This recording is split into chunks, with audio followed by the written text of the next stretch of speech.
ஆதியாகமம் 1. தேவன் உலகத்தை படைத்த கதை. Tamil Bible story.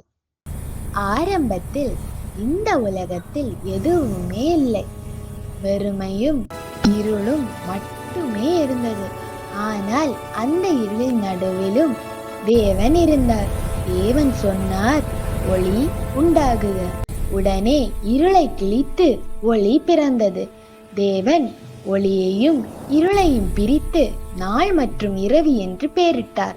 பின்பு தேவன் ஆகாயத்தை உருவாக்கினார். நீரை மேல்நீர் கீழ்நீர் என்று பிரித்தார். அதற்கு பிறகு பூமி தோன்றியது.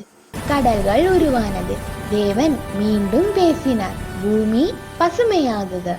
உடனே புல், செடிகள், மரங்கள் பூமி எங்கும் வளர தொடங்கின. தேவன் சூரியனை படைத்தார், நாளுக்காக, சந்திரனை மற்றும் நட்சத்திரங்களை இரவுக்காக படைத்தார். காலங்களும் நாட்களும் அவரின் கட்டளைகளுக்கு கீழ்ப்பட்டன.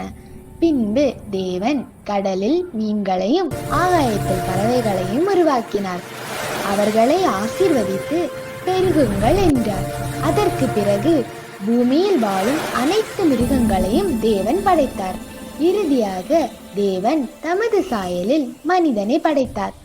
ஆண் மற்றும் பெண் என்று உருவாக்கி இந்த உலகத்தை கவனிக்க அவர்களுக்கு பொறுப்பு கொடுத்தார். தேவன் தாம் படைத்த அனைத்தையும் பார்த்தார். அவை அனைத்தும் மிகவும் நன்றாக இருந்தது. இந்த உலகம் விபத்தால் அல்ல, தேவனின் அன்பாலும் அவரின் வார்த்தைகளாலும் உருவானது. நீயும் அந்த தேவனின் அன்பான படைப்பே.